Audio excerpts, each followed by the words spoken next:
अब निकलिए तो यहाँ से निकलिए, चलिए।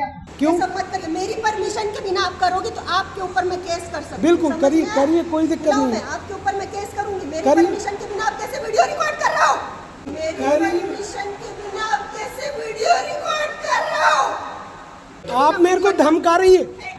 छत्तीसगढ़ में सहकारिता विभाग एक ऐसा विभाग बन चुका है जहां सिर्फ कारिता ही कारित की जा रही है और यहां सहभागिता गायब है। यहां आए दिन कर्मचारियों की उपस्थिति रजिस्टर गायब हो जाती है। सालों से अधिकारी इसी ऑफिस में जमे बैठे हैं और उनका ट्रांसफर तक नहीं होता। और जब इनकी जानकारी आरटीआई से निकालो तो ये पत्रकारों को धमकियां देने से भी अधिकारी पीछे नहीं रहते हैं। सवाल ये है कि आखिर इन बंद कमरों के पीछे आखिर पक क्या रहा है। नियम कहते हैं कि सरकारी अधिकारियों का समय समय पर ट्रांसफर होना जरूरी है, लेकिन रायपुर सहकारिता विभाग में कुछ अफसरों ने सालों से यहाँ पर पक्का अड्डा जमा रखा है। बताया तो यहाँ तक जाता है कि इन अधिकारियों की साठगांठ सीधे बड़े बड़े बिल्डर्स थे। आम जनता की जमीनों और हाउसिंग सोसाइटी के पैसों का खेल इन बंद दरवाजों के पीछे खेला जा रहा है। बिल्डर्स को फायदा पहुंचाने के लिए समिति के लोगों को आपस में लड़ाना, सोसाइटी के चुनावों को सालों तक लटकाए रखकर उनकी कमान अपने हाथों में रखना और रहवासियों के मेंटेनेंस के पैसे में अनियमितता करना। और इसी दौरान जो प्राधिकृत अधिकारी यहाँ पर बनाए जाते हैं वो आधे अधूरे दस्तावेज लेकर इन बिल्डरों से हैंडओवर ले लेते हैं। बताया ये जाता है कि यही इस कार्यालय की रीति नीति बन चुकी है और जब भी इन पर उंगलियां उठती हैं तो दफ्तर के कर्मचारी रजिस्टर रहस्यमयी तरीके से गायब कर देते हैं। किसी अधिकारी की पदस्थापना के बारे में पूछो तो धमकियां देना शुरू हो जाती हैं। लोकतंत्र ने हमें आरटीआई यानी सूचना का अधिकार दिया है ताकि हम सच जान सके, लेकिन रायपुर के इस विभाग में आरटीआई डालना अपनी जान जोखिम में डालना जैसा हो गया है।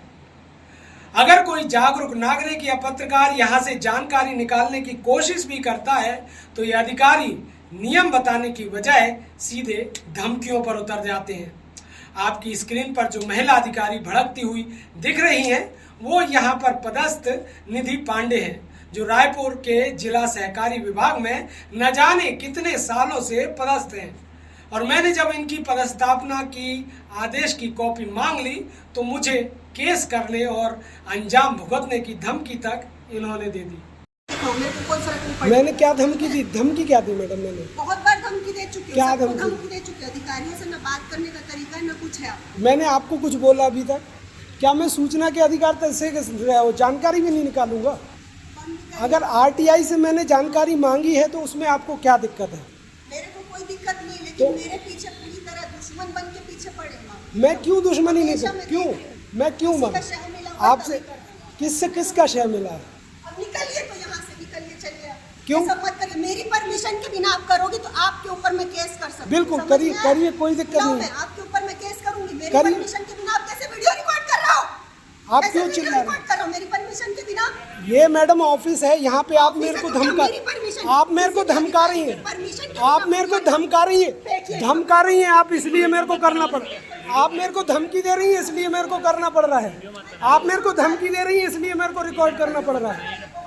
अगर मैं आरटीआई से कोई जानकारी मांग रहा हूँ तो आपको क्या दिक्कत है? उन्हें यह भी लगता है कि मैं किसी के इशारे पर यह काम कर रहा हूँ, लेकिन उन्हें बता देना चाहता हूं कि ना मैं किसी के इशारे पर काम करता हूं और ना मुझे कोई व्यक्तिगत आपसे रंजिश है।